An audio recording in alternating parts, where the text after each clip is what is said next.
वासुदेवाय हरिये परमात्मने प्रेम क्लेश नाशाय गोविंदाय नमो नमः। गोविंदाय नमो नमः। वसुदेव सुतम देवम कंसानुर्मर्दनम देवकी परमानंदम कृष्ण वंदे जगत गुरुम कृष्ण वंदे जगत गुरुम श्री कृष्णा शरणौ मम। श्री कृष्णा शरणौ मम। श्री कृष्णा शरणौ मम। सज्जनों,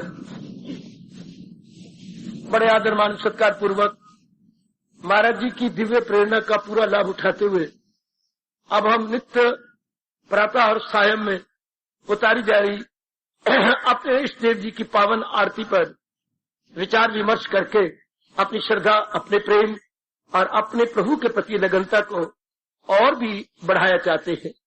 प्रभु मुझे प्रेरणा दे, मैं और भी प्रकाश डाल सकूं। कुछ एक भाइयों में कल कुछ व्याख्या सुनकर थोड़ी सी हलचल मची। ठीक है, चूंकि आप ऐसा सुनने के आदि नहीं ना, और मुझे प्रकट करना गए जो भाव छिपे हुए गए या जैसे मेरे प्रभु प्रेरणा दे रहे हैं, जरूर मेरे सिर आंखों पर जो भी कोई आपत्ति आ जाए सुनने में मैं हाजिर हूं। चूंकि मेरा ये दाइया गए कि मैं नहीं बोलता, मुझे प्रेरणा दी जाती तब मैं बोलता हूं। कोई ऐसी बात हो तो मैं अपने प्रभु से पूछ लूंगा, इंक्वायरी कर लूंगा। कल हमने आरती पर विचार किया। ओम जय जगदीश हरे। ओम भगवान का पावन नाम जो सर्वप्रथम इस धरती पर मनु महाराज जी ने अपने कल्याण के लिए पुकारा। सर्वप्रथम भगवान जी का पावन नाम ओम ओम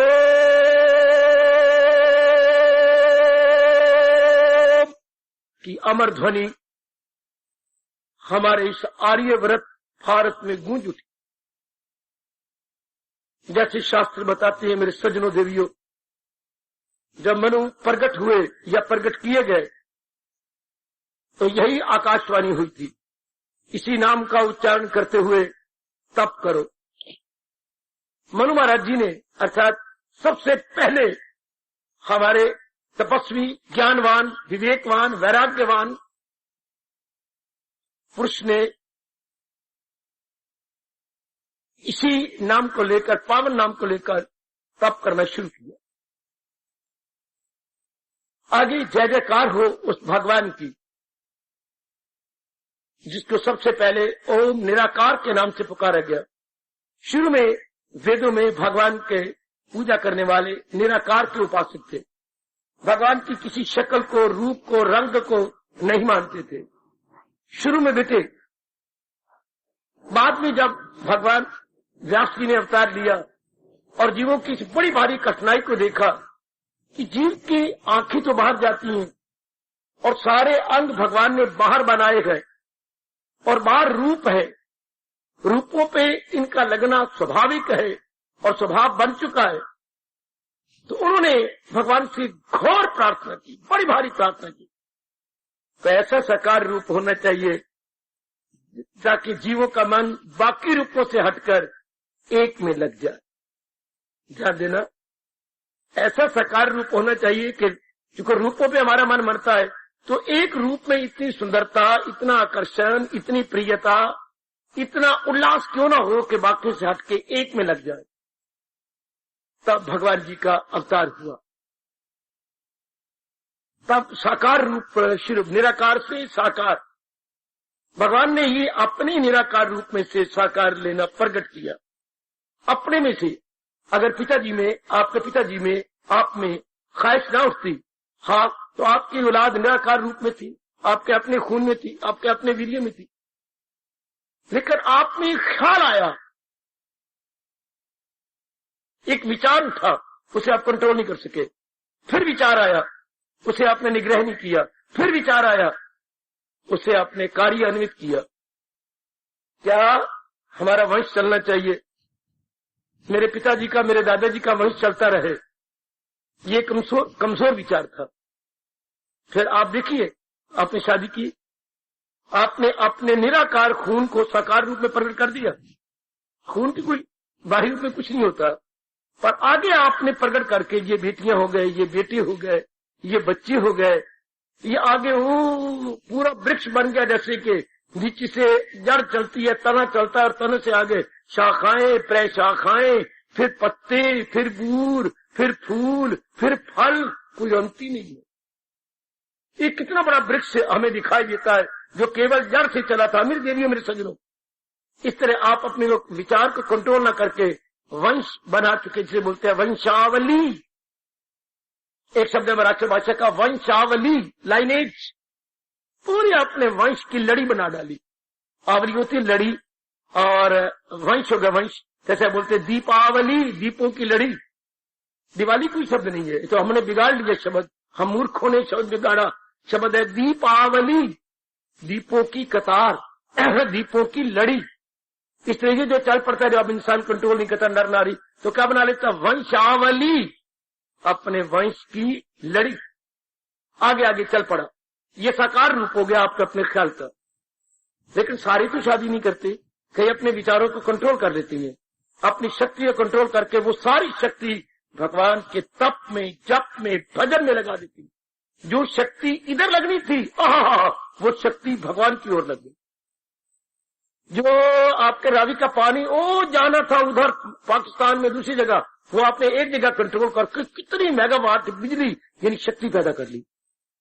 जो इंसान की शक्ति बाहर जानी थी, बेटियों में, बेटों में, पत्नी में और तंटों में, वो इंसान शक्ति कई ऐसी होती है जो ब्रह्मचारी बन के अपनी शक्ति को रोक कर भगवान की ओर लगा देती और कितनी शक्ति पैदा करती है। उसे बोलती है ओज। और जो ये रोकता है ओज को ओजस्वी, और वो लाजमी तौर पर तपस्वी होता। उधर का ये साकार की तरफ नहीं आया, इन बेटे बेटों की तरफ नहीं बने। कमजोर आदमी नहीं कर सकते इस तरह, वो फिर प्रकट करते हैं अपने आप को बाहर। भगवान जी ने अपने आप को साकार रूप में प्रकट किया सृष्टि का मुंह देखने के लिए। तो नाना प्रकार की योनियां, जैसे हमारे शास्त्र 84 लाख योनियां कहते हैं, मेरे सज्जनों में देवियों, प्रकट हो गई 84 लाख की योनियां। जो आगे आगे योनियां आ रही हैं, आगे आगे क्या विकास होता आ रहा है। विकास, हाँ, अभी लीजिए खनिज पदार्थ, खनिज पदार्थों में कोई विकास नहीं, सोए पड़े हैं सारे के सारे। खनिज बेटे, पत्थर पत्थर ये वो सब सोए पड़े हैं। जीव तो है इनके अंदर, लेकिन सुषुप्त अवस्था में है। They are all asleep state. आगे बढ़िए, जरा थोड़ा सा जागे। प्रकृति ने थोड़ी सी करवट ली और खनिज पदार्थों से हम आगे बढ़ के आ गए बृहस्पति वर्ग में। वो इनमें हलचल, आगे आना जाना, देना लेना है। खनिज पदार्थों से बृहस्पति वर्ग जो है, इनमें ज्यादा हलचल है, इनमें ज्यादा आपको जोश नजर आता है, इनमें विकास आपको पृथक नजर आता है। आपको ठंडी हवा देती है, आपको ऑक्सीजन देती है और हमारे से लेते भी हैं कार्बन डाइऑक्साइड। अच्छा, हमें छाया देती है, हमें फल देती है। 3 प्रकार के वृक्ष, फलदार, फूलदार और छायादार। इनसे कितना लाभ हो गया। हमें लकड़ी देते हैं ईंधन के लिए, हमें फर्नीचर के लिए बड़ी शानदार लकड़ी देती है। इनका और आगे विकास हो गया। आगे और विकास वनस्पति वर्ग से हम आगे आगे आपके जीव वर्ग में, अर्थात पशु वर्ग में। ये तो अपनी जगह खड़े रहते, पशु वर्ग आना जाना, भागना दौड़ना, करना, मराना, रोना, आवाजें देना। विकास और हो गया। मैं खनिज पदार्थों से ले रहा हूं, खनिज से हम बृहस्पति में आए, वृक्षों में, इनसे आगे पशु वर्ग में आ गए। अच्छा, आगे पक्षी वर्ग में उड़ने भी लग गए। पशु तो धरती पर रहे, ये एक ही जगह रहे। खनिज धरती के गर्भ में रहा, खनिज पदार्थ धरती के गर्भ में। देखिए हाउ देयर इज एवोल्यूशन। विकास कैसे धीरे करके हो रहा है। बुद्धि खोलो अपनी।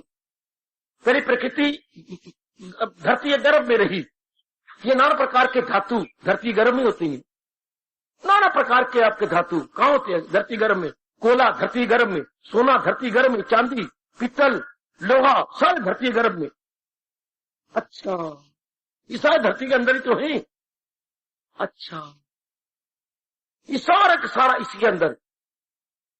अब इसे प्रकट हुए जब बृहस्पति हो गई, ये और भी आपके लिए गुणकारी साबित हो गए। विकास हो गया प्रकृति का। आगे फिर आपके पशु वर्ग में चलना फिरना, दूध देना, आपको कई चीजें देना, आपके बथेरे काम आना, घूमना फिरना, आपको चमड़ा देना है क्या, आपको सुंदर सुंदर बच्चे देना, आपको बैल देना, आपको गोबर देना, और भी कई चीज पशु आपको दी जाती है। एक दूध ले लो, इससे कितनी प्रोडक्शन होती है, दूध का उत्पादन मेरे बच्चे कितना ज्यादा होता है और कितना लाभ अपने आपको देता है, यानी किसको, मनुष्य जाति को। चलो आगे, पक्षी वर्ग, ओए होए होए होए होए, उड़ना, भागना, दौड़ना, बात ही बात में कहीं का कहीं चले जाना, शाबाश। पहले आपके संदेशे लेके उड़ते थे पक्षी, सिखाए होते थे आपने, वहीं संदेशा ले जाते थे डाकियों की तरह। पुरानी जगह जा रहे तो वहीं उड़ के गले में पत्र होता था और वहीं उड़ के बैठ जाते, फिर गले में खोल लेते अगले पत्र। बहुत कमाल है, कमाल है, क्या से क्या, कितना काम ये पशु का अपने पक्षी कर रही है। उसके बाद यह मनुष्य वर्ग, अब मनुष्य में तो बड़ा भारी विकास हो गया, तन का, मन का, बुद्धि का, सोचने का, निर्णय करने का, लेने का, देने का, फैलाव का है, दूसरे को के लिए उपयोगी बनने का, ये मनुष्य वर्ग हो गया। हाँ, अब जो पूरे मनुष्य नहीं बने और अधूरे रह गए वो हो गए आपके राक्षस वर्ग।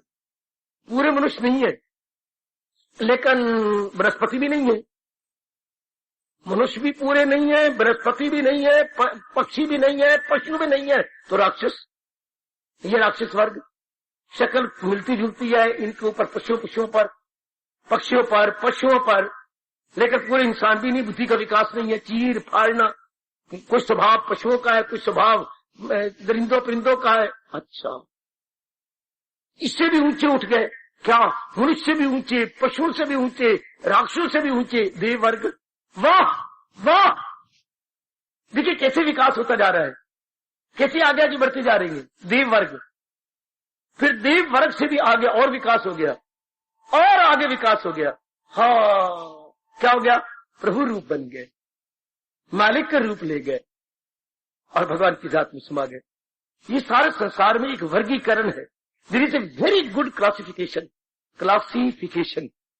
अगर आप थोड़ी सी बुद्धि का विकास कर ले तो प्रकृति में विकास हो रहा है। प्रकृति क्या हो रही है, निराकार से साकार की ओर आ रही है। मेरी एक ही बात पर गौर करना, ये हमारा हिंदू धर्म है जो आपको नहीं बताया गया। मेरे जैसे दिन रात इसी में रिसर्च करके बड़ा लाभ उठा रहे हैं। कहीं भी आपके मन में कुछ शंका पैदा हो तो मैं तो भेजा ही चलिए गया, आपको समझाऊं, बताऊं और इस पर प्रकाश डाल करके आपकी बुद्धि का विकास हो जाए। प्रकृति निराकार से साकार की ओर आ रही है। ये हमारी डिवाइन नेचर क्या कर रही है, सूक्ष्म से स्थूल की ओर आ रही है। पहले ये सोचो, निराकार से साकार की ओर आ रही है। अगर आपकी बुद्धि मान गई तो फिर मैं आगे बोलूंगा। मानती है या एतराज करते हो, उठाओ पति। प्रकृति निराकार से साकार की ओर आ रही है।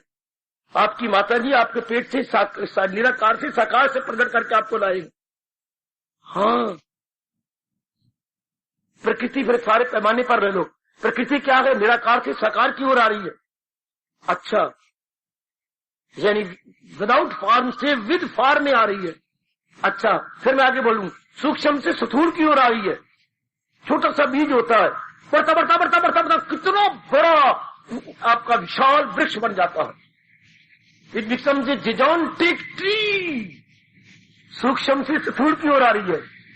सुनिए जरा, फिर स्थूल सूक्ष्म की ओर जा रहा है, फिर बढ़ता बढ़ता फिर वही बीज जो पहले जड़ में था वही आखिर में बीज बन गया। प्रकृति सूक्ष्म से स्थूल की ओर आ रही है, स्थूल फिर सूक्ष्म की ओर जा रहा है। अगर सोच लो, स्थूल फिर सूक्ष्म की ओर जा रहा है। वाह वाह, देख लीजिए जरा, आपका इतना भारी जिस्म हो गया, कईयों खाया पिया बहुत लगा हुआ है, ओह खूब डबल रोटियां हैं, खूब भाइयों की सेहत है। अब क्या होगा, धीरे करते करते करते आपका डीके होने शुरू हो जाएगा। क्या कोई भी कारण ना हो तो भी डीके होगा। 40 साल के बाद डीके होता होता आप दुबले पतले होते जाओगे। कोई खुराक नहीं लगेगी, कोई दवाई नहीं लगेगी, कुछ ही लग सकता। धीरे करते बिल्कुल ही लाखर हो जाओगे, बिल्कुल ही कमजोर हो जाओगे, शरीर छूट जाएगा, राख बन जाओगे। फिर सूक्ष्म हो गए, कितना भारी भरकम शरीर, और एक चौथा वाले दिन इतना भारी भरकम शरीर हमारे हिंदुओं की प्रथा के अनुसार इतने में समा गया। ये कंकड़ की ओर जा रही हैं जी हड्डियां। मतलब इतने में एक भारी भरकम शरीर इतनी थैली में आ गया, कितना सूक्ष्म। तो प्रकृति सूक्ष्म से स्थूल की ओर और स्थूल से फिर सूक्ष्म की ओर। वाह वाह मेरे मालिका, ऐसा विचार करने वाला बड़ी जल्दी अंतर्मुखी हो जाएगा। अंतर्मुखी होना भगवान के नजदीक पहुंचना। सुनो तो मेरी देवियों, अंतर्मुखी होना, इंटरनल वृत्ति बनना मतलब भगवान के नजदीक पहुंच जाना। हाँ, बाहरमुखी होना नेचर के नजदीक पहुंचना। और नेचर में क्या है? 5 तत्व है, आग पानी हवा मिट्टी और आकाश। हाँ, इनके नजदीक जाके तो रूपों की तरह मरेंगे, रूपों में मरेंगे तो रूपों के साथ ये काली वृत्तियां हैं, काम क्रोध मोह लोभ अहंकार। तो हम क्या बन जाएंगे? हम भौतिकवादी बन जाएंगे। हैं, हम प्राणी पदार्थों के साथ ही राग द्वेष करेंगे, फिर हमारा जीवन दुखदायी हो जाएगा। हाय हाय, एक एक बात पर गौर करें तो आप तो बड़ी शान बन जाए, बड़ी मेरे भारत के वासी अच्छे बन जाए, दानव बन जाए। फिर मैं दोहराई करना चाहता हूं, प्रकृति निराकार से साकार की ओर आ रही है, प्रकृति सूक्ष्म से स्थूल की ओर आ रही है, और स्थूल से अपना कार्य करने के बाद फिर सूक्ष्म में जाकर तलीन हो जाती है। तो दाना कहां इससे खुश कम। भगवान कहते हैं दाना आदमी, विचारवान, विवेकवान प्रकृति पे दिल नहीं लगा। ये जो सब कुछ पीछे पीछे कर रहा है लेकिन नजर नहीं आता, आप जैसे दाना आदमी उसमें मन लगा लेंगे। सब कुछ जो कर रहा है, जिसकी प्रेरणा से सब कुछ हो रहा है, पर दिखाई नहीं देता। जिंदगी का साज भी क्या साज है, बज रहा है और बे आवाज बज रहा है। देखिए आप इसमें प्रतिरोधी बात, is a very good contradiction. बज रहा है और बे आवाज है। सब कुछ भगवान कर भी रही गए लेकिन न नजर आती है और न कुछ कहती है। साज जिंदगी का बजा रही गए लेकिन बे आवाज। साज भी बज रहा है, साज और बे आवाज। वाह, साज कब तो होता है? जिसकी से ध्वनि निकले, जिसमें से पूरी सरगम निकले, सारे गामा पधा निसा, ये सातों स्वरे जिसमें से निकले उसको साज बोलती हैं। हमारे अपने में भाषा में कहेंगे वाद्य यंत्र। वाद्य यंत्र तब होगा ना जब बीच में से कोई ध्वनि निकले, ध्वनि निर्गत हो जिससे वाद्य मंत्र सा, उसी वाद्य मंत्र कहा जाता है। Very good.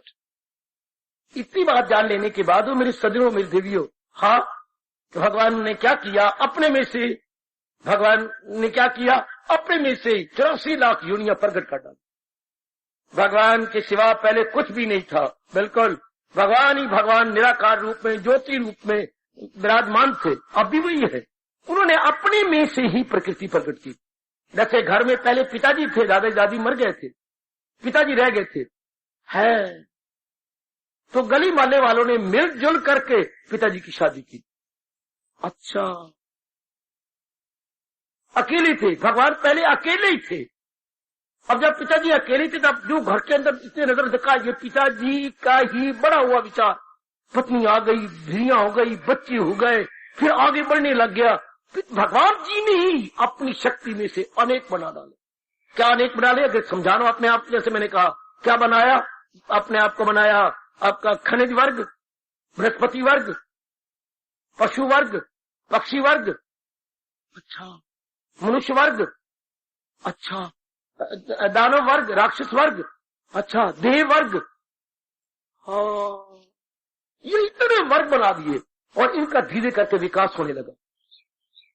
जो खनिज पदार्थ हैं वो आगे वनस्पतियों में आ रही हैं, जो बृहस्पति वो पशुओं में आ रही हैं, जो पशु है पक्षियों में आ रही हैं, जो पक्षियां आगे राक्षसों में आ रही हैं, राक्षस मनुष्यों में आ रही हैं, मनुष्य देवता बनते जा रही हैं, देवता भगवान का अनुभव करके तलीन होते जा रही है। वाह वाह वाह, what a wonderful revolution in the world, evolution in the world.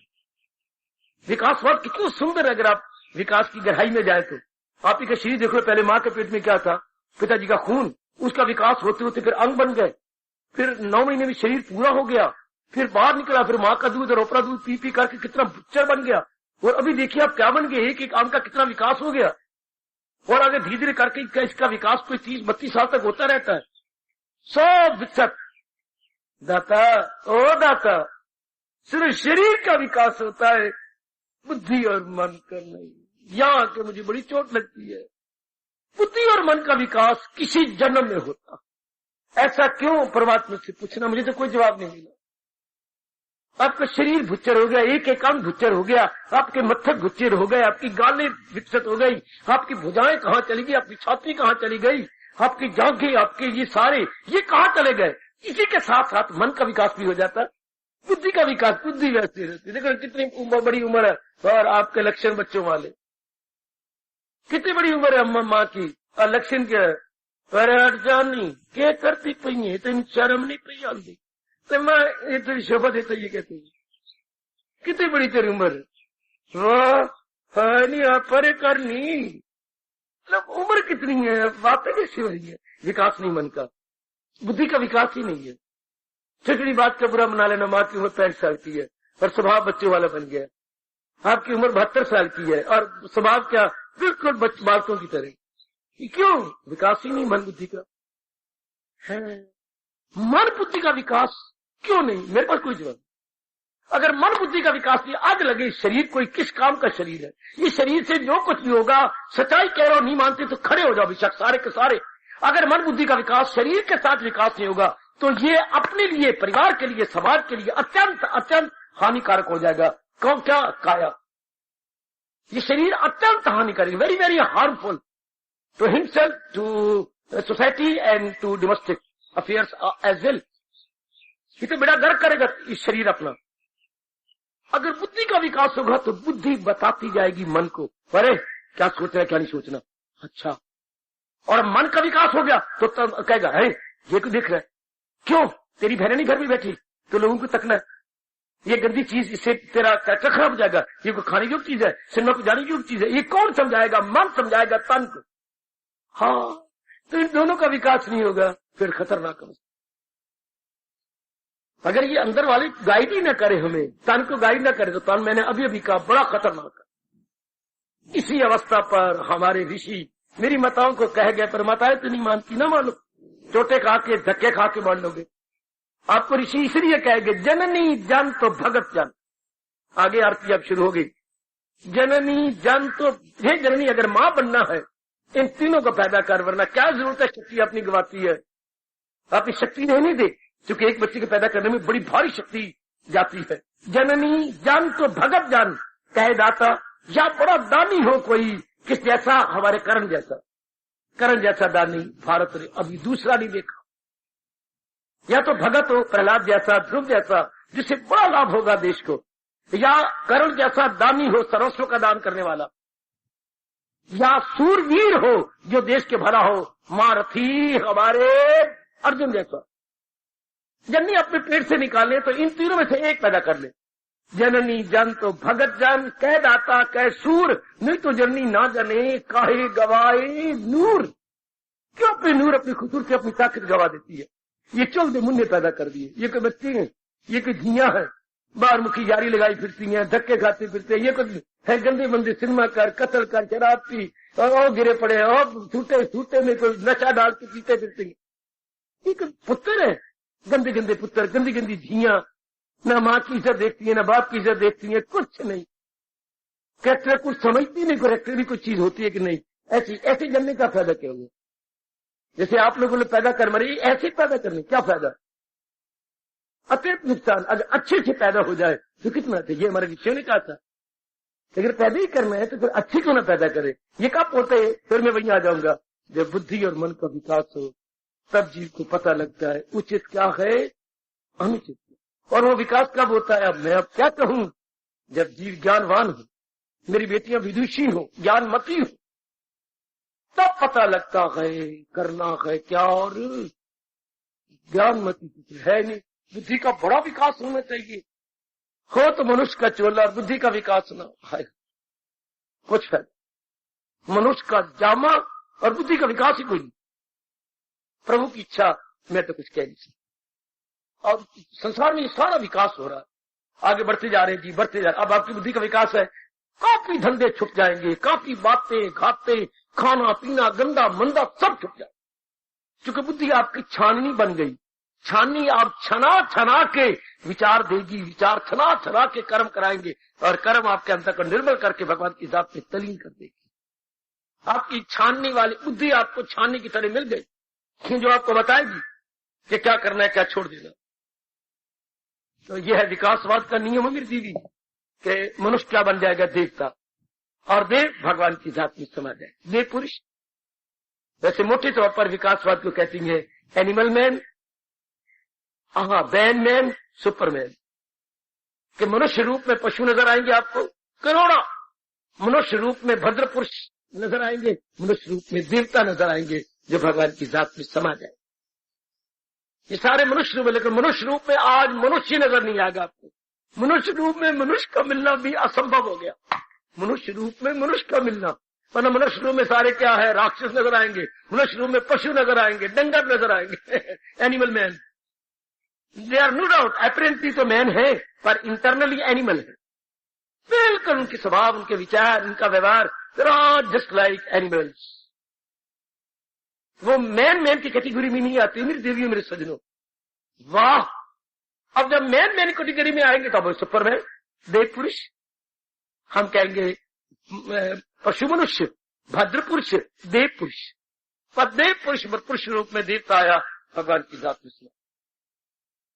फिर वो शरीर से परे हट के मन में जाएगा, मन से परे हट के इरादे में जाएगा, इरादे से परे हट के ख्याल उसके वश में मन में रहेगा, तलीन हो गया भगवान की जात।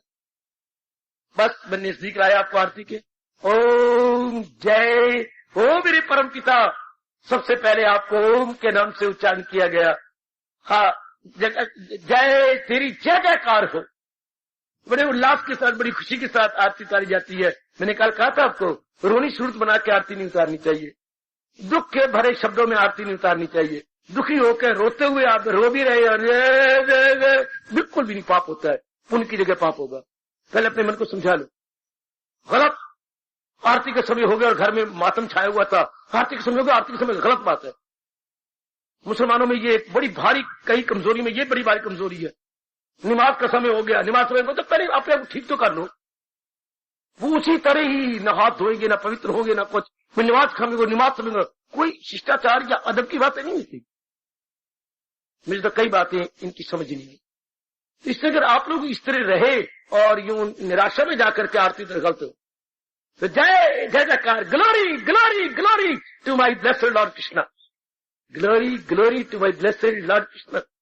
समझने की चेष्टा करनी। जय जगदीश, ऐ जगत के मालिक, आपने ही अपने, अपने जगत का मतलब आपने ही अपने में से साकार जगत को प्रकट करके जगत के स्वामी कहलाए। समझो मेरे से, जगत ईश। जगदीश ना बोलो, समझने के लिए मेरे से ले लो, जगत ईश है जमा, जगत जमा ईश। You are the only master of the world, because you are the creator of the world. आप ही जगत के रचयिता हैं, इसलिए आप इस सारे जगत की मालिक हैं। जगत ईश, ध्यान लाओ इधर, तो मेरी रिसर्च का लाभ उठाओ। जगत ईश, ऐ मेरे जगत के मालिक। मैं कोई जल्दी नहीं करूंगा, आपको एक एक शब्द समझाने की चेष्टा करूंगा ताकि आरती तो आरती बारे में मजा आए। ऐ मेरे जगत के मालिक, आपने निराकार से साकार किया। पहले आप निराकार रूप में थे, आपने अपने में से, जैसे हमारे पिताजी ने अपने में से जिया पुत्र पैदा किए। नहीं, मां ने पैदा की। मां कहां पैदा कर सकती है? मां तो जमीन है। अगर पिता किसान बन के बीज ना डालता तो मां बेचारी कहां से पैदा की? हाँ हाँ, बन गया, मन गया, बाबा कान पकड़ के मन गया। बाप तो किसान है। हाँ, इसी तरह प्रकृति तो मां है और पिता हमारे भगवान किसान है। वरना भगवान ने कभी न कहा होता, शर्म उतार के भगवान ने समझाया, जो मैं तुख में डालूं तो हो हामला। अगर मैं बीज न डालूं तो प्रकृति से कोई गर्भ नहीं हो सकता, प्रकृति से कोई चीज पैदा नहीं हो सकती। आएगा। अगर भगवान जी अपनी शक्ति न डाले तो प्रकृति क्या पैदा करेगी? इसलिए अगर पुरुष ना चाहे तो मेरी मैया, मेरी बेटी कोई पैदा कर सकती है? कदापि नहीं, कभी हो ही नहीं सकता कि आप अपने आप से पैदा कर ले। गलत। पुरुष की शक्ति साथ चाहिए। इसलिए इधर प्रकृति की शक्ति के साथ परमात्मा, पुरुष 13वां अध्याय पढ़ना। प्रकृति को प्रकृति, इसको स्त्री कहा गया प्रकृति को, और भगवान को पुरुष कहा गया। भगवान जी चाहे तो अपनी शक्ति डाल देती। ठीक, तो क्या हुआ? सृष्टि निराकार से साकार। जगत ईश, जगत के स्वामी कहलाए जो, वही मेरे कृष्ण के नाम से पुकारे गए।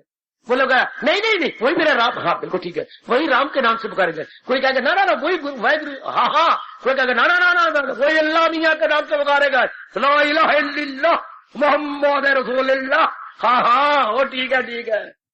लेकिन ये कहना पड़ेगा जो सृष्टि को जिसने प्रकट किया, that is the only God who is the generator off the world.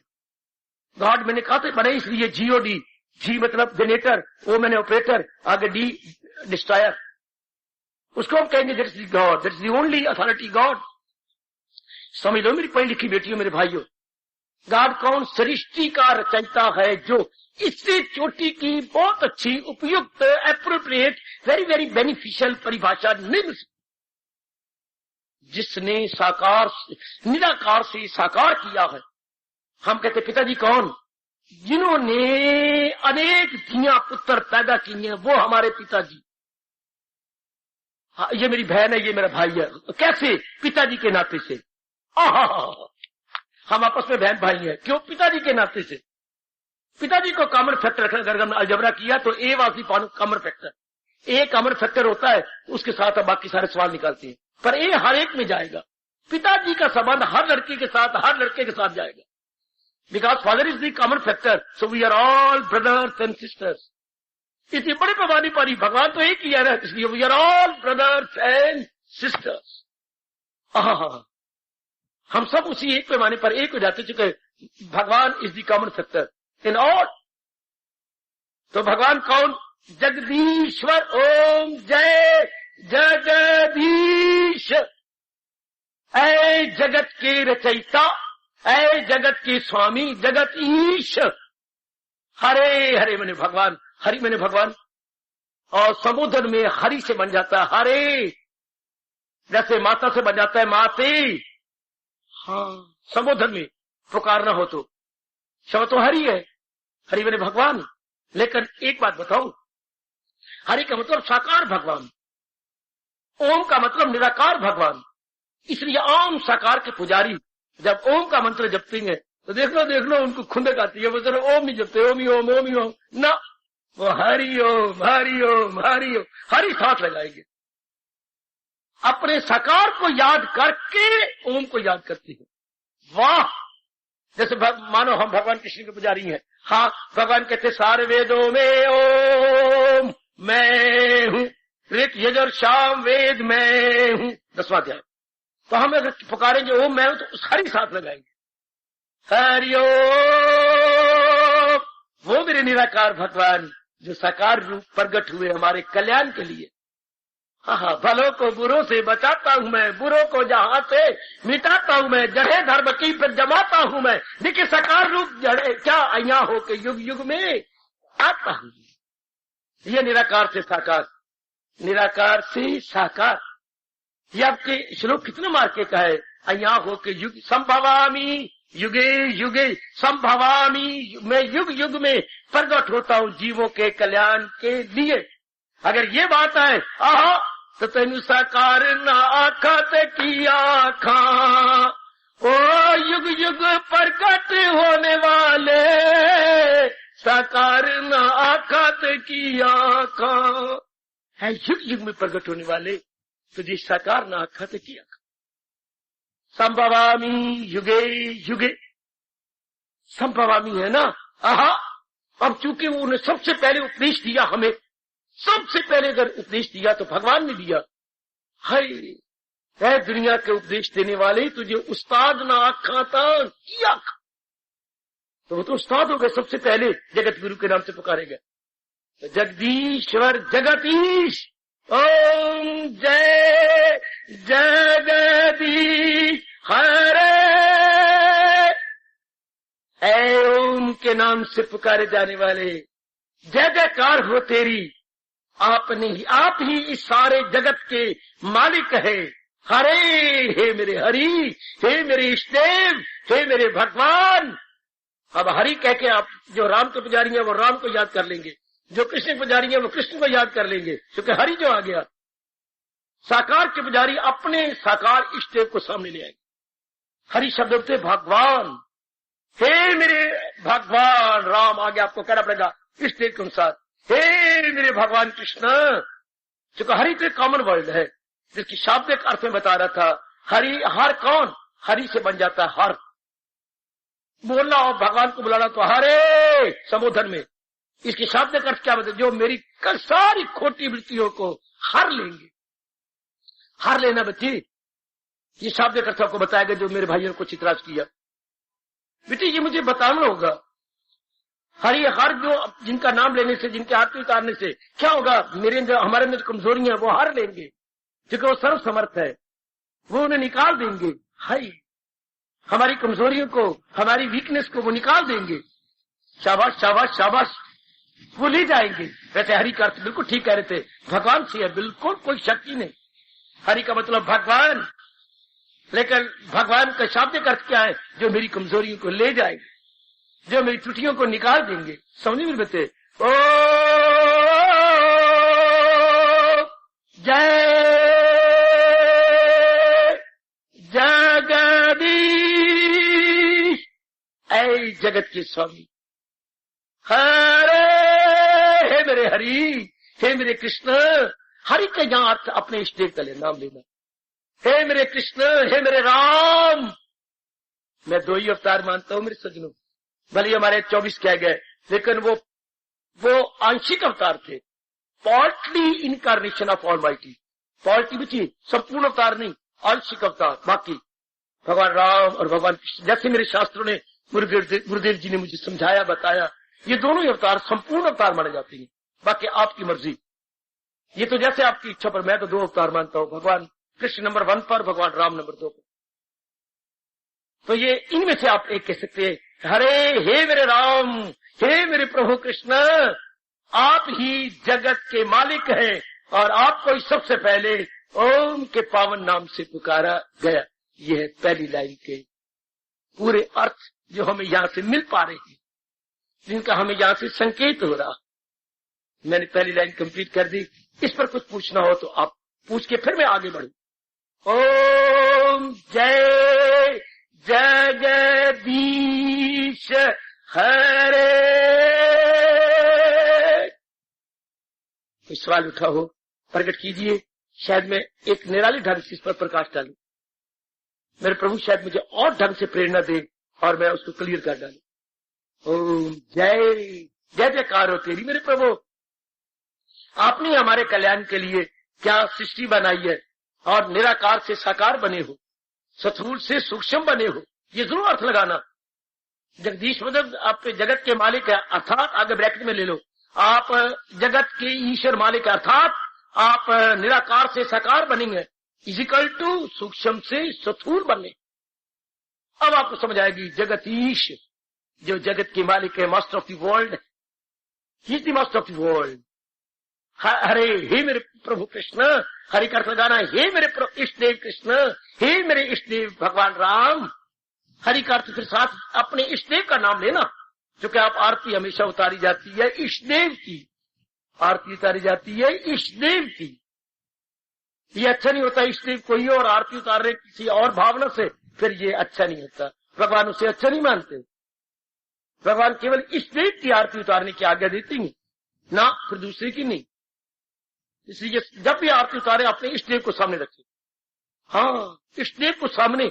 इस पे बड़ा झगड़ा हुआ था, मैं आपको एक रोचक घटना सुनाऊं। इस पे बड़ा हंगामा हुआ है।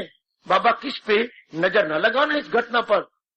आपको भगवान की कसम, मैं आपको बड़ी अच्छी घटना सुनाने जा रहा हूं। है हाँ, सुनो तो। संवत 1680 में हमारे संत शिरोमणि तुलसीदास महाराज जी का भक्ति के स्वरूप में अवतार हुआ।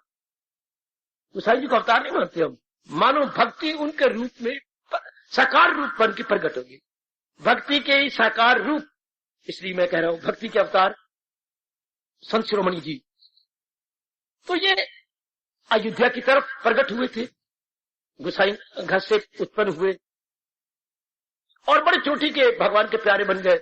भगवान को मुट्ठी में बंद किया, हृदय में बंद किया, आंखों में बंद किया, जैसी भावना से लिया वैसे लिया। मैं चंदन रगड़ता हूं, जो है बैठा हुआ घाट पर, और भगवान राम आए और मैं चंद्र उनको लगाऊं, तब मैं मानू कि वो मुझे बहुत, तो ऐसा भी हो गया। जैसे भी नचाते रहे भगवान राम को, भगवान नाचते रहे। और जितनी बार ही हनुमान जी को कहा कि तुम्हारे भी वही इष्टदेव है, मेरे भी इष्टदेव है, तुम ही आके सहायता करो, तो सहायता भी की, पूरी सहायता की। आहा, लेकिन यह मुझे समझ नहीं आई जो उन्होंने ये कह दिया।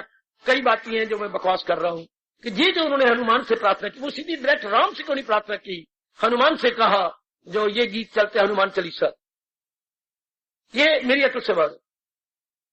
अनन्य भगत केवल अपने इष्टदेव को पुकारता है, ना कि हनुमान द्वारा राम के पास गए, ये गलत होगी। ये हनुमान चालीसा, इसके द्वारा क्या है, महाराज जी को कष्ट आ गए शरीर पर, तो हनुमान के द्वारा सिफारिश, भगत को भी सिफारिश की जरूरत है। ये मेरी समझ से बात। खैर, जो कुछ भी हुआ तो करते रहे, बनाता रहा, होता रहा। बहुत कुछ किया इन्होंने, बड़े थे शास्त्र भगवान राम संबंधी लिख डाले और जनता का बड़ा कल्याण किया। बहुत सुंदर, अति सुंदर। उस समय के भक्तों ने इन्हें मजबूर कर डाला। आपकी नजरों में राम और कृष्ण में अंतर कोई? हाँ, आप कहा है, फिर मुझे न रुआना। रो पड़ते थे बात ही बात में गुसाई जी, आते नहीं कहेंगे तो फिर अगर आपके मन में कोई भेद नहीं तो चलो वृंदावन। सजनों, गुसाई जी को वृंदावन ले गए, राम के पुजारी को कृष्ण के स्थान पे ले गए। किसको? संत शिरोमणि तुलसीदास महाराज जी को। चले गए, मान गए, भोले भाले थे, मेरे जैसे होते तो उल्टा जनता को मनाते, पर वो खुद ही मान गए। ठीक है, गए तो वहां पर भगवान जी का, भगवान अपने कृष्ण जी का जो उत्तम मंदिर था उस समय माना जाता था, उसमें ले गए। हाँ, पर्दा हटाया गया, बड़ी पावन मूर्ति, बड़ी सुंदर मूर्ति भगवान कृष्ण जी की, राधे श्याम की, बड़ी सुंदर। तो सारे जिन्होंने देखा धड़ाम से गिर गए, दंड प्रणाम किया। गुसाई जी तो पिल्लर बन के खड़े रहे। अच्छी बात तो नहीं ना, क्या खंबे बन के खड़े रहे, झुके नहीं, सिर नहीं झुकाया, हाथ नहीं नीचे किए, तो अच्छा नहीं लगा। सबने कहा ये क्या कह रहे हो? आपने आदर सत्कार नहीं प्रकट किया भगवान के आगे, क्या आप झुके नहीं? तो बाकी पर क्या प्रभाव पड़ेगा? मैं तो झुक रहा हूं, पूरे रूप में झुक रहा हूं, पर एक शर्त लगा करके। शर्त? हाँ, कावरनु छबियाज की। चोटी के कवि थे, ये जरा दुआ याद रख लेना। प्रभु आपकी इस छवि की निराले प्रकाश और तेज की मैं वर्णन भी क्या कर। कावरनु छबियाज की, भले बने ओ नाथ। ओ मेरे स्वामी, जो आज विशेष छवि मुझे दिखा रहे हो, इसका वर्णन मेरे से नहीं हो सकता। ये बयान से बाहर है, प्रकट करने से बाहर है। कावरनु छबियाज की, भले बने ओ नाथ, पर तुलसी मस्तक तब झुके, जब धनुष बाण लो हाथ। हाय रब्बा मेरे, ओए मैं तो सिर तब झुकाऊं जब ये मुरली छोड़ करके धनुष बाण ले लो, क्योंकि मैं तो आप धनुष बाण का पुजारी हूं, आप मुरली मनोहर का पुजारी नहीं। इतनी जबरदस्त में शिक्षा दी जा रही है। तुलसी मस्तक तब नवे, जब धनुष बाण लो हाथ। कावरनु छवि आज की, भले बने ओ नाथ, पर तुलसी मस्तक तब नवे, जब धनुष बाण लो हाथ। तत्काल जोर की ध्वनि हुई और धनुष बाण दिखाई दी। गुसाई जी इतने जोर की गिरे प्रेम में, या चोट लगी, फौरा निकला खून का कि प्रभु मैं तो सिर झुकाऊंगा ना धनुष बाण के इस देव के सामने। ये मैं भी चाहता हूं हमारे में भी श्रद्धा हो, तो ये अनन्यता हो तो गुसाई जैसी हमें शिक्षा दे गए। मैं फिर उच्चारण करना चाहता हूं, कावरनु छवि आज की, भले बने ओ नाथ, तुलसी मस्तक तब नवे, जब धनुष बाण लो हाथ। तो आरती किसकी उतारी जाती है? आरती उतारी जाती है इष्टदेव जी की, अपने मालिक की, अपने इष्टदेव की, जिनके लिए हम सब कुछ कर रहे हैं। अति सुंदर। ओम जय जगदीश हरे इष्टदेव भगवान कृष्ण, तुम ही जगत की स्वामी हो, तुम ही जगत को ने प्रकट किया और तुम्हें सबसे पहले ओम के पावन नाम से पुकारा गया। आज मैं भी आपके दरबार में आकर आपके पुकार रहा हूं, मैं भी पुकार रहा हूं, मैं भी प्रार्थना करने आया, आपके पुकार रहा हूं, मैं भी पुकार रहा हूं, मैं भी प्रार्थना करने आया हूं। आहा, मैं भी आपके दरबार में अपने आंतरिक भावों को प्रकट करने आया हूं। इसके बाद जीव के आंतरिक भाव प्रकट होते। मैंने कहा था कुछ पूछना तो पूछो, वरना मुझे आगे दो, मैं थोड़ा सा आगे चल बढ़ जाऊं। इस पर कुछ पूछना। ओम जय जगदीश हरे, जय जयकार हो तेरी मेरे प्रभु, तेरी जय जयकार हो। आज ऐ जगत की स्वामी, ऐ मेरे इष्टदेव, हरे का अर्थ लगाना इष्टदेव, जो हरे आखिरी इस पंक्ति में आता है, ओम जय जय हरे, ऐ मेरे इष्टदेव भगवान कृष्ण, यह अर्थ लगाना। आप सर्व समर्थ हैं, आपकी जय जयकार हो, आपकी मैं आरती उतारे जा रहा हूं जी। भली प्रकार पता था मेरे सर, कहीं मिल जाए तो उत्तर ले आना और मुझे ही बता देना। मैं बड़ा कृतज्ञ होगा मेरे पुत्र, कहीं जवाब ले आना पुत्र, मुझे तो मिला नहीं, मैं इंतजार में हूं आप कब जवाब ले आएंगे।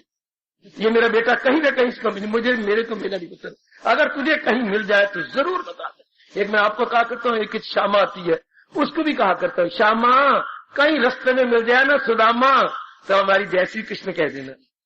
कहीं भी कहीं तुझे सुदामा मिल जाए तो आपको भी अगर ये उत्तर मिल जाए तो मेरे भोले भाले बेटे मुझे बता दिए।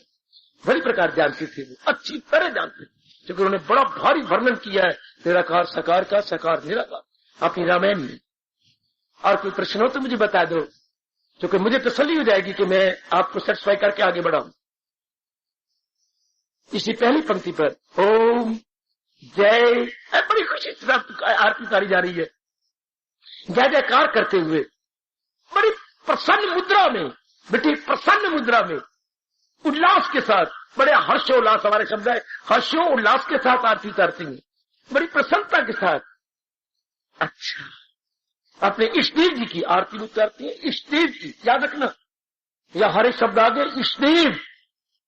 आरती औरों को नहीं उतारी जाती, आरती अपने अनन्य बन के, अपने भक्त बन के इष्टदेव की।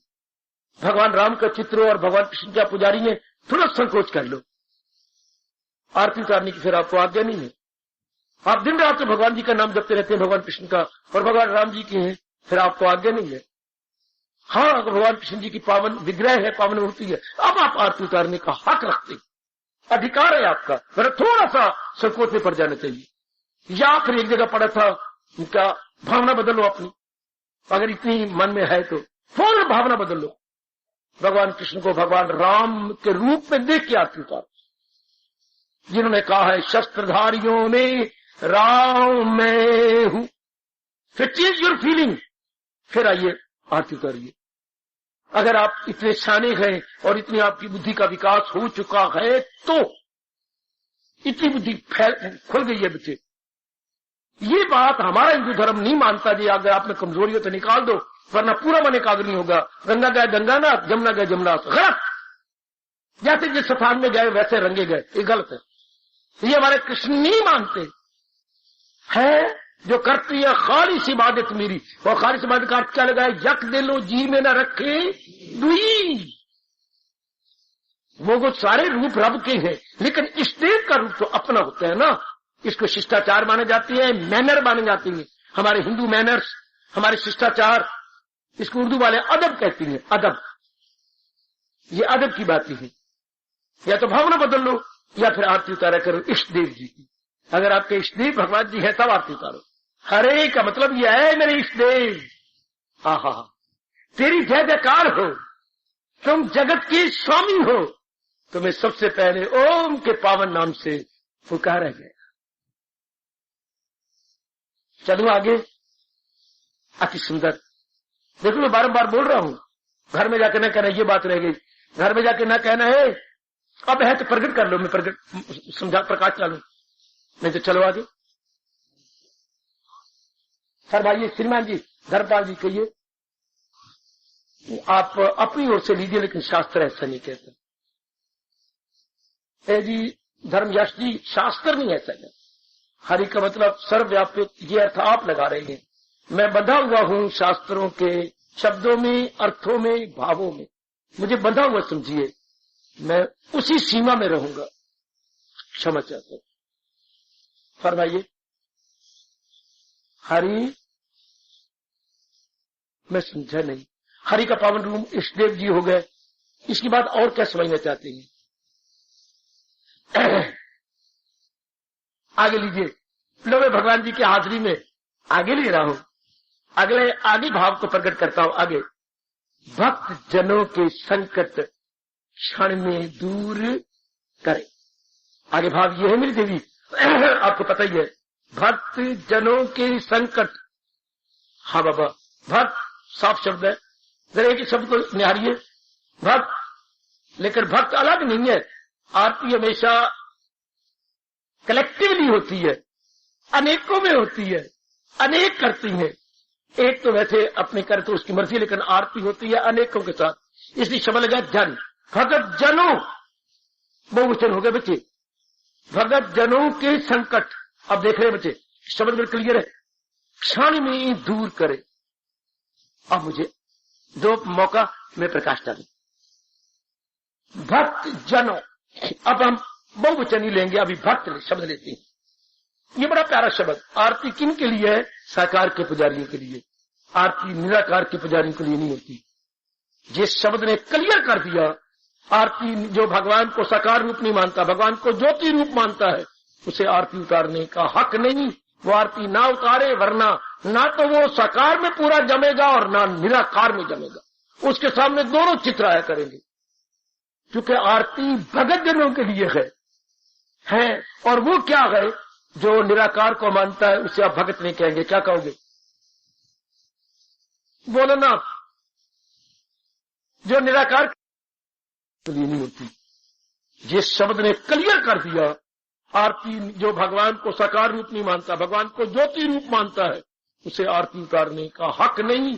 वो आरती ना उतारे, वरना ना तो वो साकार में पूरा जमेगा और ना निराकार में जमेगा। उसके सामने दोनों चित्र आया करेंगे, क्योंकि आरती भगत जनों के लिए है। और वो क्या है? जो निराकार को मानता है उसे आप भगत नहीं कहेंगे। क्या कहोगे? बोलो ना। जो निराकार को मानता है, भगवान की शक्ल नहीं मानता, भगवान का अवतार नहीं मानता, हाँ, उसको आप भगत नहीं कह सकते। वो अपने आप को भी भगत नहीं कह सकता। जिज्ञासु, क्या हो गया आपको? उसको हम क्या कहेंगे बच्चे? जिज्ञासु, तालिबे हक। अच्छा, वो जिज्ञासु है। कितना प्यारा शब्द है जो गीता जी में 7वें अध्याय में दिया गया। मगर भगवान के 4 प्रकार के भगत, वो जिज्ञासु है। उसके लिए शब्द भी अलग है, उसके भाव अलग है। तो जहां शब्द है भगत, सत्य को क्लियर कर दिया। सुनो सुनो, वो बड़ी रास की बात है, भगवान की बातें के लिए कितना अच्छा भगवान ने कहा। ये इनमें सही है, ये राज सही, ये राजों का राज और ज्ञानों का ज्ञान। तो ये भगत शब्द आया तो भगत हमेशा साकार का पुजारी होता है। भगत किसी नौरानी रूप को अपना सर्वस्व मान कर लग जाता है। सर्वस्व मानने का मतलब त्वमेव सर्वम मम देव देव, उसको भगत कहा जाता। जो भगवान को अपना सर्वस्व मान ले, आय हाय आय हाय, भगवान को अपना ऑल इन ऑल मान ले, ऑल इन ऑल। भगत कौन? सुनो सुनो मेरे से, मैं परिभाषा बता रहा हूं। जो भगवान को साकार माने और ये माने कि भगवान के समय समय अनुसार अवतार हुए थे, अवतार होंगे, हुए थे, आगे भी होंगे। अच्छा, भगत साकार का पुजारी होता है, निराकार का नहीं। निराकार को मानता जरूर है, पर निराकार के लिए भगवान के इन शब्दों को वो सीने जिगर में रखे हुए है कि क्या क्या क्या क्या खफी को न समझेंगे। निराकार को समझना बड़ा मुश्किल है। 12वें अध्याय में जब अर्जुन ने कहा था भगवान मैं तुम्हारी कौन सी पूजा करूं, साकार की या निराकार की? 12वां अध्याय मेरी बेटी यहीं से शुरू होता है। मैं निराकार का पुजारन बनूं या साकार का? भगवान ने कहा भाई दोनों ही मेरे रूप है, दोनों ही मेरे रास्ते हैं, दोनों से ही लोग मेरी जात में तलीन हो गए हैं। मैं पुराने लू भगत, क्या निराकार का पुजारी था अपने सुखदेव, वो भी भगवान की जात में तलीन हो गया, और साकार के पुजारी थे हमारे नारद जी, वो भी जात में तलीन हो गया। दोनों में क्या फर्क रहा, ये दोनों याद रखना। सबसे शुरू में निराकार का पुजारी कौन? सुखदेव, चोटी के ब्रह्म ज्ञानी, तलीन हो गया भगवान की जात में। और साकार के पुजारी देव ऋषि नारद, वो भी तलीन हो गए। ये दोनों मेरे ही मारे गए और इन्हीं द्वारा लोग मेरे में तलीन हुए। लेकिन जब तू तुलनात्मक करता है तो निराकार की अपेक्षा साकार का मार्ग आसान है। निराकार को शरीर धाम जैसे आप जैसे सीधा पहले जल्दी नहीं समझ सकेंगे। ये पिछले जन्मों की साधना हो, बड़ी साधना गुरुदेव के पास बैठ के निराकार की रखी हो, रूपों से परे हटया हो और उस ज्योति में अपने आप को लगा रखा हो, तब जाके जीव जन्म पर जन्म लेके ज्ञानी जरूर पहुंच जाए आखिर को मेरे हो। ये भगवान ने 12वें अध्याय के शुरू में अर्जुन के पूछे जाने पर मेरे सज्जनों देवियों बिल्कुल सुस्पष्ट किया। अच्छा, तो भक्त कौन जो भगवान को साकार मानता है? भक्त कौन जो भगवान के अवतारों के आगे सिर झुकाता है? आगे चलो, भक्त कौन? जनों के लिए, क्योंकि आरती तो साकार की पुजारियों के लिए है। भक्त कौन? अब सुनते जाओ ध्यान से और अपने अंदर देखना। आपको मेरे भगवान की कसम अपनी कमी को दूर करें। आरती के लिए आपने प्रार्थना की है कि आरती में प्रकाश डालिए, और आरती आप तो कहते आरती में प्रकाश डालो, पर मुझे ये बिल्कुल यकीन है कि आरती आप पे प्रकाश डालेगी कि जनाब तू कितने पानी में है, तो मेरे पे प्रकाश चलाने आया, पहले अपने को भी देख ले। भक्त कौन? जिसके मन के टुकड़े नहीं होंगे। शब्द क्या बना है? भक्त नहीं होता, शब्द है। शब्द तो भाग है, हर भाग शब्द भाग होता है, भाग के टुकड़ा। जैसे ये मेरे पास रुमाल है, इसके टुकड़े पर जब सेंटर में से फाड़ दूं तो ये भाग हो गया। संपूर्ण का एक हिस्सा उसे भाग बोलती है। संपूर्ण, ये संपूर्ण रुमाल है, ध्यान देना सजनों में जरिए। संपूर्ण का अगर हम इसका भाग करना चाहो तो यहां से लेकर के फाड़ दूं तो ये 2 भाग हो गए। तो शब्द तो भाग है, ध्यान देना। हाँ, अब भाग का फिर मैं टुकड़े कर दूं, विभाग, और जो चीज जो विभाग होगी उसे बोलेंगे विभक्त। आए महापुरुषों ने कमाल कर दिया व्यास जी ने, टुकड़े के टुकड़े करके, एक मैंने 2 टुकड़े किए, फिर 1 टुकड़े के, फिर 2 टुकड़े किए, जो 2 टुकड़े, ये विभक्त हो गया। भाग का भी भाग, विभक्त। पहले सॉलिड, फिर डिवीजन, फिर सब डिवीजन। अंग्रेजी वालों डिवीजन, फिर क्या होता है? Sub division. अब जब सब डिवीजन विभाग हो गया, हाँ, तो जो चीज विभाग कर दी गई विभक्त, बेटी विभक्त, टुकड़े के भी टुकड़े करके रख दिया, टुकड़ों के भी टुकड़े करके रख दिया। हाय, टुकड़े के भी टुकड़े करके भगवान ने फिर क्लियर किया कि कहीं ये आने वाली कम बुद्धि जनता गलत ना समझ ले। तो भगवान ने कहा ये टुकड़े के टुकड़े प्रकृति के होती हैं, शरीरों के होती हैं, रूपों के होती हैं, स्थानों के होती हैं, लेकिन मैं जो परमात्मा हूं, परख लिए क्या 3 अध्याय के अंदर, मैं जो परमात्मा हूं तकसीम उसकी मुश्किल है जी शऊर, मगर उसका हर शय में हिस्सा। भगवान के टुकड़े नहीं होते, भगवान के भाग विभाग नहीं होते। प्राणी पदार्थों की चीजों की जो स्थूल चीजें इनके हो जाएंगे, क्योंकि जिनके टुकड़े हो जाते हैं वो मर जाते हैं, वो जिंदा नहीं रह सकते। भगवान के कभी टुकड़े नहीं होते, भगवान can never be divided, sub division भगवान की नहीं होती। अच्छा, तो भक्त कौन? प्रकृति क्या? जिसके भाग विभाग हो जाए, भाग विभाग विभक्त हो गए। आप समझिए, बड़ा अच्छा समझाया गया रास्ते ने, प्रकृति के विभक्त है। हाँ, संसारी आदमी कौन है? जो प्रकृति में लगे हुए हैं, जिनके मन के टुकड़े हुए पड़े हैं कुछ मां जी के साथ। आए वो ध्यान देना, मैं अपने कर्तव्य पूरा समझूंगा अगर आपको समझा दूं। हम एक साधारण जीव, सामान्य जीव जैसे पहले थे, कुछ मन मां जी के साथ टुकड़ा मन का कोई मां को दे रखा था, फिर कुछ मन का हिस्सा पिताजी को दे रखा था, कुछ मन का हिस्सा देखते जाओ बहन भाइयों को दे रखा था। हाँ, फिर कुछ मन का हिस्सा आपने पति का खींच लिया। हाँ, और पति को आपने कुछ अपने हिस्सा, फिर धिया पुत्रों को दे दिया, फिर अपने शरीर को, फिर अपने मान को, इज्जत को, पदवियों को, अपने मकान को। जरा देखिए, एक दिल कितने टुकड़े, एक मन और कितने टुकड़े कर दिए। ध्यान देना, मेरा धर्म पूरा होने दो, मेरा फर्ज पूरा हो जाए। सामान्य पुरुष यानी ऑर्डिनरी एंड ले मैन एंड कॉमन मैन, मेरी बेटी मेरे सजनों, अपने मन के कितने टुकड़े करता है। मां जी के साथ मन न दे तो फिर सने तो होती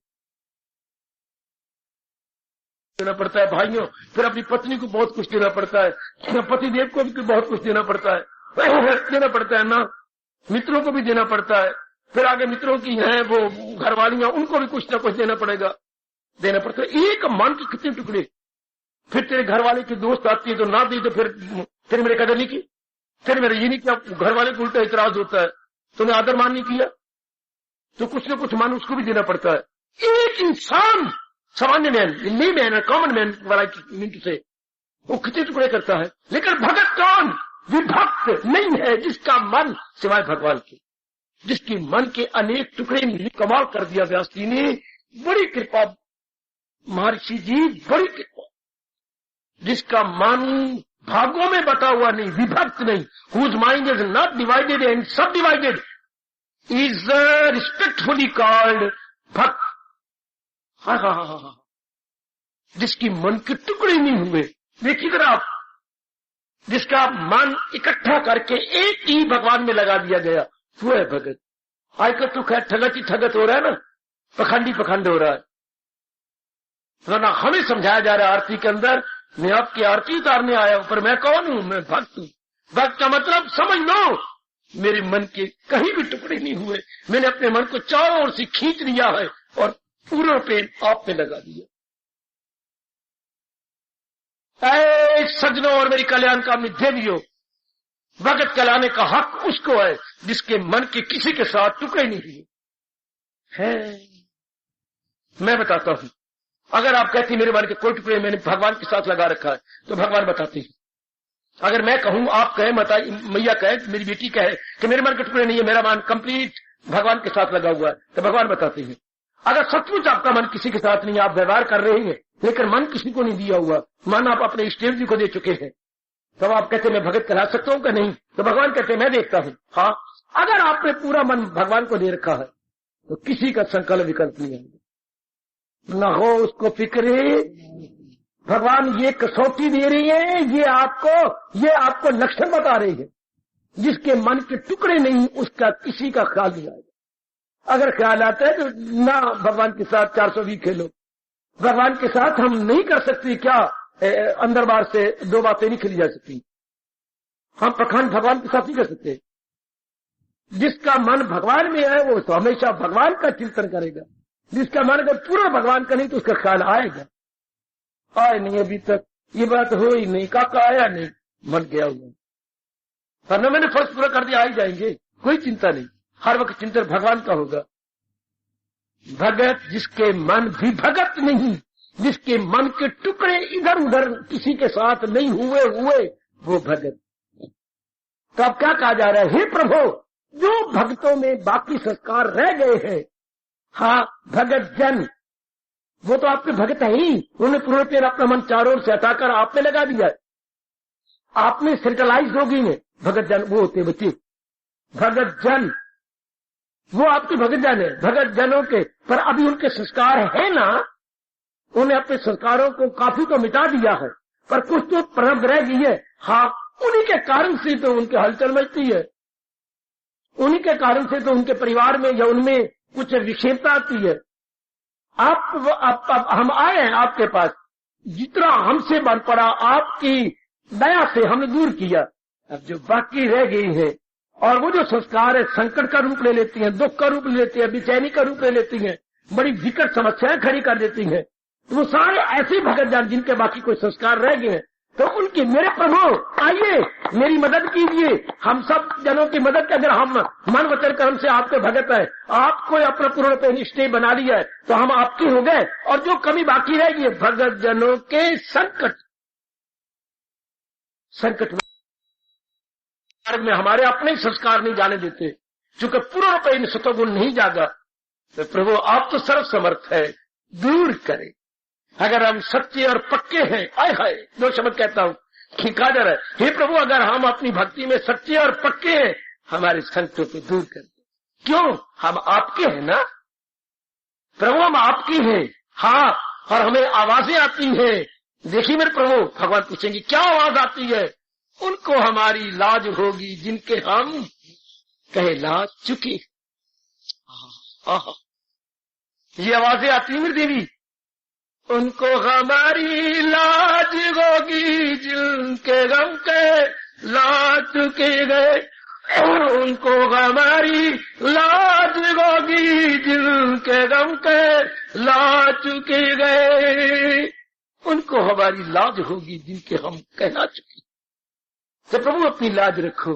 अगर हम पूर्ण प्रेम आपके बन गए, हमारे रास्ते के संकट दूर कर, हम पूर्ण गति के साथ आप में तल्लीन होकर अपना कल्याण करना चाहते हैं।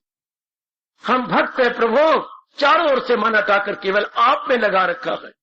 इसलिए हम कुछ प्रार्थना करने का अधिकार रखते हैं, गिड़गिड़ाने का अधिकार रखते हैं कि हमारी बाकी कमियों को आप दूर कर दो प्राणनाथ, जो कि आप क्या है? भक्त वत्सल।